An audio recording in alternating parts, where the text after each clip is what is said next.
ukuran di bawah 1 meter, 50 lah, ukuran 50, ukuran 50 ini. Untuk memilih durian ukuran 50, patokan juga sama lur, dari bonggolnya lur, sama cincin sama warnanya itu sama. Cuma kelemahannya di ukuran di bawah 1 meter, kebanyakan tukang bibit ya, juga di petani-petani itu masih di bawah paranet.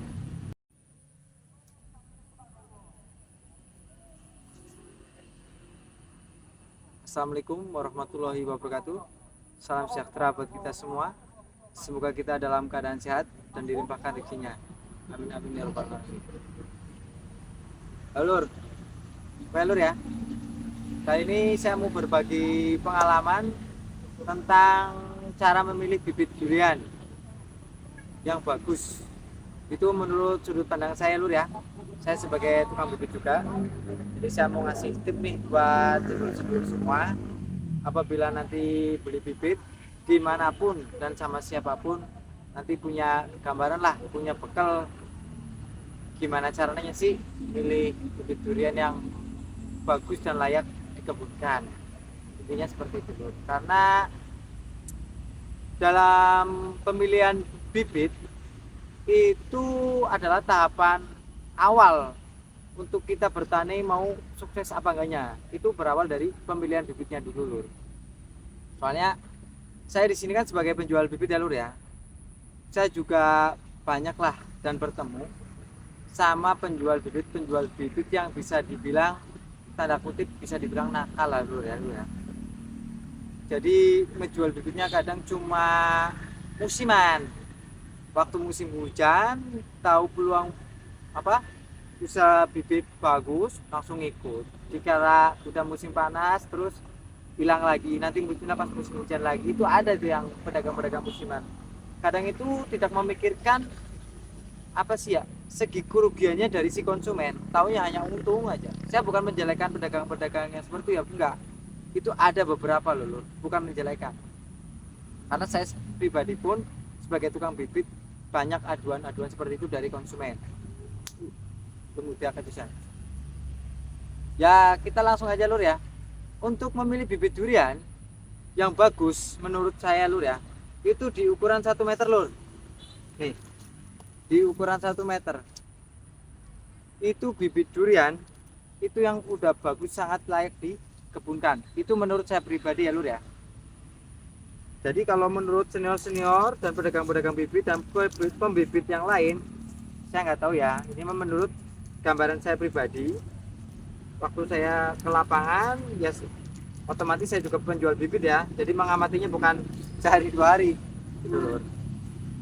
Bibit durian yang bagus itu ukuran 1 meter, yang udah siap ditanam.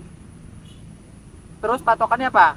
Batang bawahnya pada ukuran 1 meter, batang bawahnya itu masih coklat-coklat muda gitu lur. Jadi nggak kusam pisan. Terus di sini ya nih lur, di sini nih. Di bonggol bawahnya itu cenderung gede, nggak kecil. Kadang kan ada nih pohon atas sama sini itu hampir rata tuh kecilnya. Itu ada itu lur. Itu menurut saya kurang bagus. Yang bagus itu yang bonggolnya gede di sini nih, di bawah ini. Bonggolnya gede. Itu bagus, jangan yang rata sama yang di atas tuh bonggolnya. Batang bonggolnya. Jadi bonggolnya harus lebih gede. Dan masih ada kelihatan cincin. Nih, cincin. Ini kalau ukuran 1 meter ya lur, masih kelihatan cincin kayak gini. Ini dijamin perkembangannya nanti luar biasa pertumbuhannya. Itu menurut saya. Terus kalau ukuran 1 meter lur, itu pohon biasanya sudah lepas lapangan. Dalam artian lepas lapangan itu di petani, di tukang bibit ya, itu ukuran 1 meter biasanya udah terkena sinar matahari full.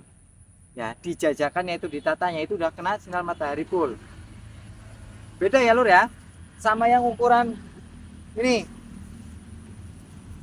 ukuran di bawah 1 meter, 50 lah, ukuran 50, ukuran 50 ini. Untuk memilih durian ukuran 50, patokan juga sama lur, dari bonggolnya lur, sama cincin sama warnanya itu sama. Cuma kelemahannya di ukuran di bawah 1 meter, kebanyakan tukang bibit ya, juga di petani-petani itu masih di bawah paranet. Itu kelemahannya, bukan nggak bagus ya lur, bagus, cuma masih di bawah paranet. Jadi kalau kita nanam itu harus dikasih naungan dulu. Itu kalau bibit-bibit yang kecil seperti ini. Tapi kalau lokasi pembibitannya di tempat yang dingin, di gunung gitu ya lur, biasanya emang udah lepas lapangan ukuran segini, kita ngokulasinya di lapangan. Tapi kan kalau kita ngejualnya contohnya di Banten seperti ini ya, itu biasanya langsung layu. Nanti kalau ditanam itu rontok yang ukuran-ukuran segini nih, kalau nggak dilepas lapangan dulu di sini, di lapak, itu biasanya rontok. Makanya saya kadang kalau ngejual bibit yang ukuran segini, saya itu pasti di angka 3 minggu baru saya keluarin. Saya tuh dilepas lapangan dulu pohonnya. Walaupun kita bawanya waktu masih hijau bisa ya lur ya, hijau bisa ya karena di bawah paranet. Tanaman itu kalau kehiaman, keademan, pokoknya daun itu biasanya hijau, tapi cenderung lemes pohonnya. Tapi kalau dari tempat yang dingin, kita bawa ke tempat yang panas nih, seperti ini contohnya di Lebak, itu biasanya daun nanti langsung menguning. Tapi nanti dipupuk lagi, nanti juga seger lagi, hijau lagi. Tapi kan kebanyakan konsumen-konsumen kan tidak tahu, taunya beli ukuran segini, langsung ditanam nggak dikasih naungan. Jadi bisa dibilang belum adaptasi, itu kalau ukuran segini. Tapi kalau yang ukuran 1 meter itu udah gampang adaptasi. Jadi walaupun lokasi di pembibitan di tempat yang dingin, nanti dibawa ke tempat yang panas di sini, itu biasanya udah bisa langsung adaptasi. Itu yang ukuran 1 meter up. Jadi kalau yang ukuran 50 ini kebanyakan di tukang bibit itu masih di bawah paranet. Ya gimana sih ya? Pohon masih kecil, biasa di suhu ruang yang dingin, kita ditaruh di lapangan, langsung kena panas, bahkan kadang kena siram pun kadang jarang, bisa dibilang itu biasanya langsung rontok. Dan kalau udah rontok ya, itu untuk pertumbuhannya itu rada lambat, kehambat itu kalau yang ukuran 50-an. Bukan saya bilang yang 50-an jelek ya, enggak, tapi kalau yang ukuran 50 40 itu udah lepas lapangan di lokasi tersebut itu aman buat ditanam, karena caranya ya udah adaptasi lah, intinya kayak gitu lur. Makanya kalau beli bibit ya lur ya, lebih baik itu bisa nih yang ukuran 50 nih kita langsung tanam, bisa dengan catatan kita kasih naungan dulu, terus penyiramannya kita lebih banyak, jadi biar dingin gitu lur, biar sesuai kayak asalnya dulu. Tapi kan lama kelamaan nanti kan adaptasi, setelah 1 bulan itu naungan udah bisa dicopot, air pun bisa rada dikurangin sedikit pun bisa. Misal biasa aturan kita nanam yang ukuran 50 tapi yang udah biasa di tempat panas 1 ember, ini jadi 2 ember karena dulunya lokasinya di tempat yang dingin. Ini yang ukuran segini ya, jadi bagus, tetap bagus, yang penting berpatokan pada tadi tuh dari bentuk pohonnya. Terus untuk penanaman bibit durian ya lur ya, kita jangan tergiur sama apa sih ya, sama asumsi orang, omongan orang ini itu tentang durian ini bagus, terus apa, prospek kedepannya bagus, hasilnya menggiurkan gitu ya, intinya kayak gitu ya lur ya. Itu kita jangan terlalu terpengaruh ya lur ya, karena dibalik manisnya itu juga prosesnya sangat melelahkan. Uang, tenaga, pikiran sudah pasti itu lumayan, itu di bibit durian. Terus saran lagi ya lur ya, untuk menanam pohon durian lebih baik kita tanam yang udah cocok di wilayah kita sendiri, itu yang paling gampang lur. Jadi kita tuh nanti sambil belajar, setelah itu berhasil kita baru tuh mainkan untuk jenis-jenis yang kurang adaptif di tempat kita. Tapi kan dengan catatan kita harus sukses dulu nih di bibit durian yang udah adaptif di lokasi kita, intinya gitu.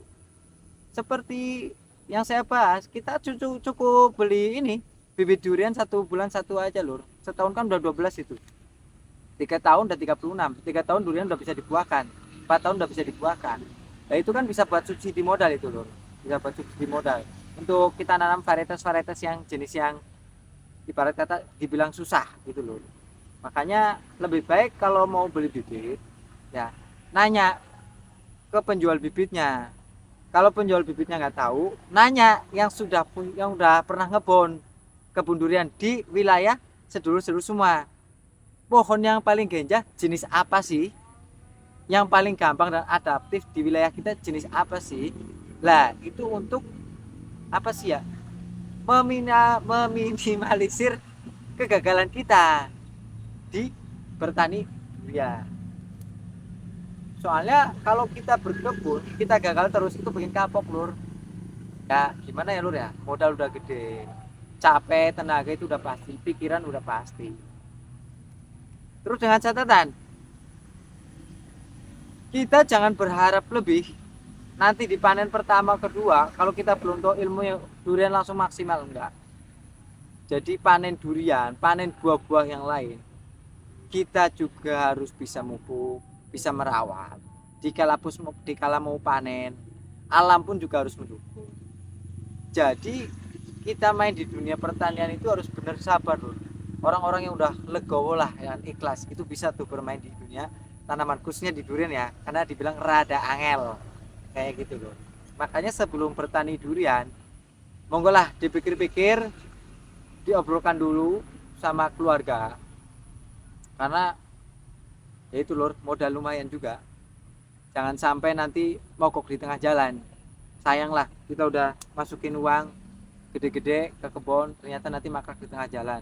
Satu ya mungkin karena kita salah pemilihan bibit ya kan, terus karena segi keuangannya macet apa gimana, intinya kayak gitu loh. Banyak banyak inilah problem, intinya jangan sampai seperti itu loh. Itu pengalaman saya tuh seperti itu di lapangan. Hanya kalau mau nanam durian lebih baik alon-alon asal kelakuan aja gitu loh, nggak usah nafsu intinya mah. Ya untuk jenis tanaman apa aja lor, nggak usah nafsu, itu patokannya 1 bulan 1 aja, setahun 12, 3 tahun 36 pohon, itu udah banyak lor menurut saya. Jadi bertani itu santai, jadi kita pun mengeluarkan uangnya nggak terlalu ekstrim. Jadi kita jangan tergiur sama yang punya modal, yang udah tahu market langsung sekaligus, itu kita jangan maksain. Kalau emang kita nggak mampu nggak usah maksain, sama aja. Yang penting mah kita gimana caranya kita tuh berhasil walaupun dengan pohon yang sedikit, dengan keuangan sedikit, intinya kayak gitu loh, berhasil lah nanti kan kita naik loh, bertahap. Karena saya ini lagi cerita diri sendiri loh, saya itu bertahap loh, nggak langsung sekaligus jebret, enggak. Jadi ada apa sih ya, nyalon-alon lur asal kelakon, intinya kayak gitu aja lur. Ya lur ya, jadi saya cukup sekian ya lur ya, semoga pengalaman saya dapat bermanfaat buat sedulur-sedulur semua ya lur ya.